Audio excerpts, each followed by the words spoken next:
Oh, for sake.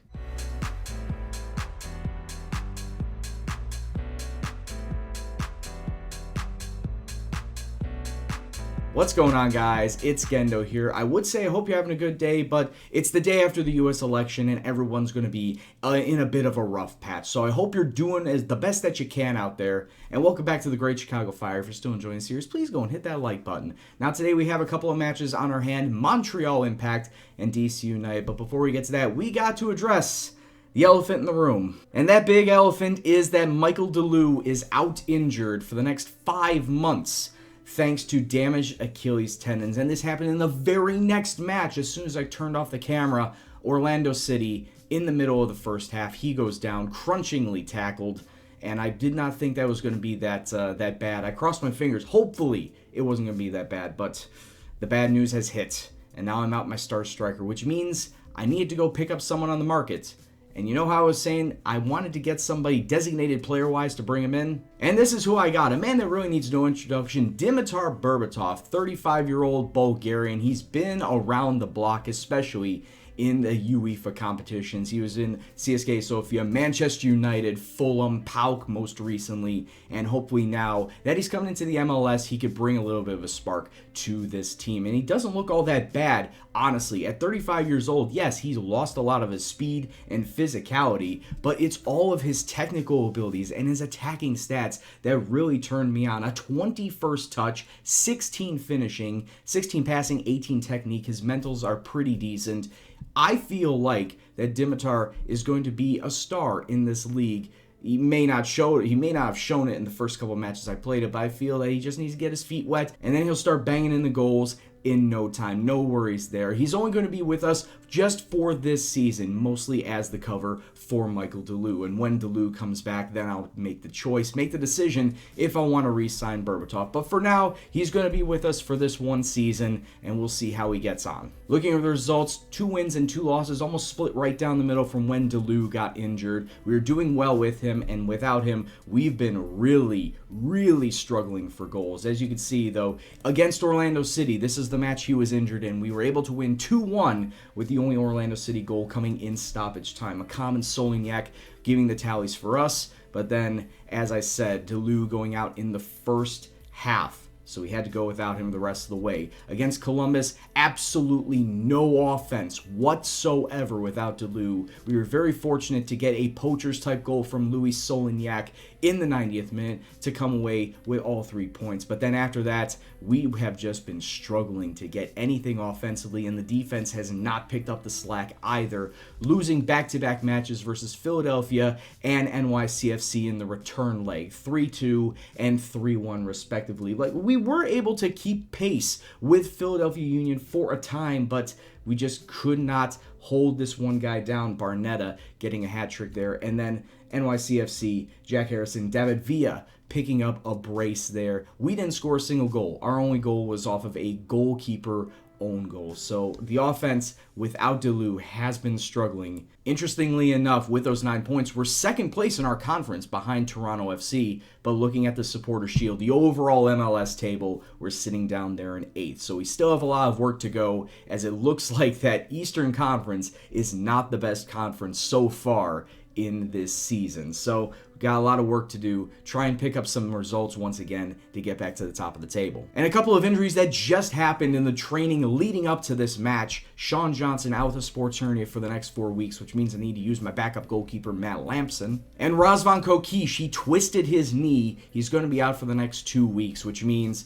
Nick Labraca is taking over for him. And with all that in mind, this is the lineup we're going to be putting out versus Montreal. Lampson, previously mentioned in net, Ramos, Opara, Kappelhoff, and Vincent along the back line, Kali Tiam as the defensive mid, Diskerud, Labraca, the 2 mids, Akam and Molino, the 2 wingers, and Dimitar Berbatov sitting up front in the striker role. Let's cross fingers, boys. Montreal is not doing that great this season. They're so far in 18th place, so I feel a win here is on the cards, no less than a draw, though. I really don't expect anything less than a draw. So let's kick off and see what happens. 12 minutes on, ball coming through, Matt Lampson taking a... Oh, wow. Tiam to Labraca, out to Mix. We just need to get some crosses in. Akam trying to slip it inside, and that's just bad form right there. It's poor form. Getting it outside, if he can just cross it in. He gets into Vincent, who finds LaBrocca, and it's just over the bar. But no shot on target yet. But there's just so many blue shirts. There are too many blue shirts around for us to get the ball into the center. Akam out to Mix, who takes a shot, and it's just past the post. The frustrating thing about this is we have been bossing this match, but we can't break down the back line of Montreal. We've had 13 shots, but all of them have been relegated to long-distance shots. Only 2 of them have been on target. So that's what we need to do. We need to start taking better care of our chances.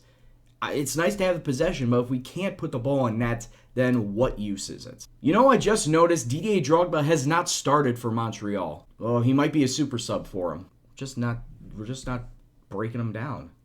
Oh, the possession that we have is just dreadful. 11 minutes left to go in this match. Alvarez out to Ramos, crosses it in, far post to Akam. There you go. We finally break through in this dull and dreadful match. After 20 shots, we finally put one to the back of the net. Let's take a look at the 3-dimensional replay. Not gonna lie, I was starting to fall asleep in this match. There was not much happening. And then finally, a great cross in to David Akam, heads it short angle over the goalkeeper and into the back of the net. Fire 1, Montreal 0. But that may have woken up Montreal as 5 minutes left. They are starting to come forward. Oh, they have Didier Drogba. Oh, for sake, boys. What are you doing? 5 minutes left, and they give up a goal, all because Didier Drogba's on, gets the assist to Ontivero.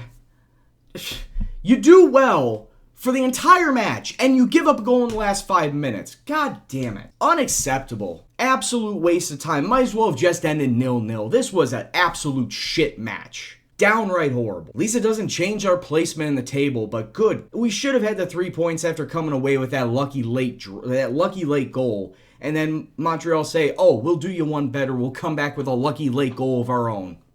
Just not gotta be salty about this. I mean, these are 2 teams that were sitting in the bottom 5 of the Supporters' Shield. Montreal was sitting in 18th, and now DC United are sitting in 16th. These were matches that we should have gotten 2 wins out of.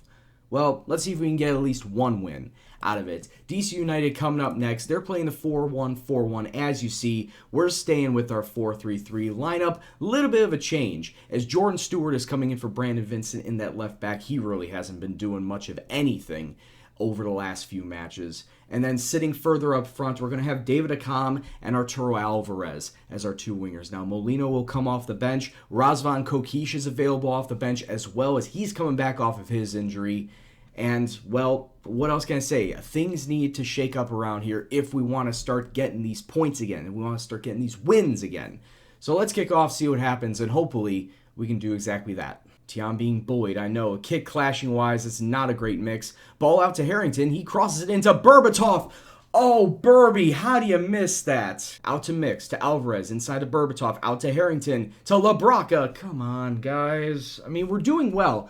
I'm not going to lie. We are doing well with the ball movement. Once again, it's all about ball movement, which we have, but we're not putting the ball into the back of the net, which is the whole goal of football. Several missed chances, several free kicks going over the crossbar too. We're just not playing smart football. It's just plain and simple right now. We're not playing smart football. Free kick for us, gets it through to LaBrocca. I don't know if that's a save or not, but it goes wide of the post. All right, making all 3 of my subs, I guess. We're going to put on Solignac in the striker position. We're moving Akam over, putting Molino in the left mid, and Razvan Kokish. He may not be fully fit, but Lord, I need him right now. He was a wonder for us in the first few matches before he got injured. Let's see if we can rekindle some of that.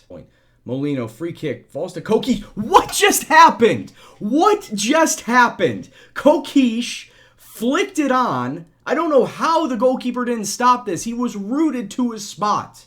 I need to see this on the replay. It's Fire 1, DC United 0. Ball inside, Kokish. What? Okay, whatever. I'll take it. That's horrible. I mean, that's just horrible. That the match engine would do something like that, but hey, I'll take the goal. And we're on the doorsteps of probably getting a second one, but Akam just fires it wide. I can't believe we're winning off of that goal right now. This looks to be the final kick of the game, a Kokish corner. It's cleared away. Mix picks it up, but all we need to do is hold on to it. The ref well, blows his whistle for a foul first and foremost, but the ref should be blowing his whistle again. There it is, full time, Fire 1, DC United 0 in the most BS way possible. I still can't believe we actually got that goal, how it came to be, but a win is a win, and 3 points is 3 points, and just like that, I believe we're top of the conference again. So yes, indeed, we are top of the table based off of points, but then it goes to wins, because in conference play, it's all based on head-to-head, and we haven't played Toronto yet. So going by that, we're level on points, but we have more wins than Toronto, and that's what pushes us up into first place. So looking at what we have ahead, we have 5 more MLS matches before we get into our Open Cup match, which, like I said, the US Open Cup is basically the FA Cup of the MLS. So I honestly think, even though it will probably be a lower ranked team, it's still the Cup. We want to see how far we progress into that. And the board said they expect us to get into the 5th round at least, which means winning this match. So we'll come back versus whoever we're facing in the Cup, whoever we draw in the Cup, and then Colorado, the Colorado Rapids right after that. Hey, we get to face with my old boy Timmy Howard sitting there in net, so that's going to be fun. But up until that time, Vancouver, New England, the Red Bulls, Houston, and Portland, those are all going to be tough matches. Well, maybe not Vancouver, maybe not Houston, but the rest will be tough matches. So until that time, when we take on whoever it is in the Cup, I'd like to thank you all very much for watching this episode. If you like what you saw, of course, go and smash that like button. Lets me know that you're still interested in the series. And of course, you're new to the series and the channel in general, please go and hit the subscribe button. Any comments, suggestions, questions, anything else at all, please in the comment box below. But of course, as always, guys, this is Gendo, and I'll see you in the next video. Take care, and peace out.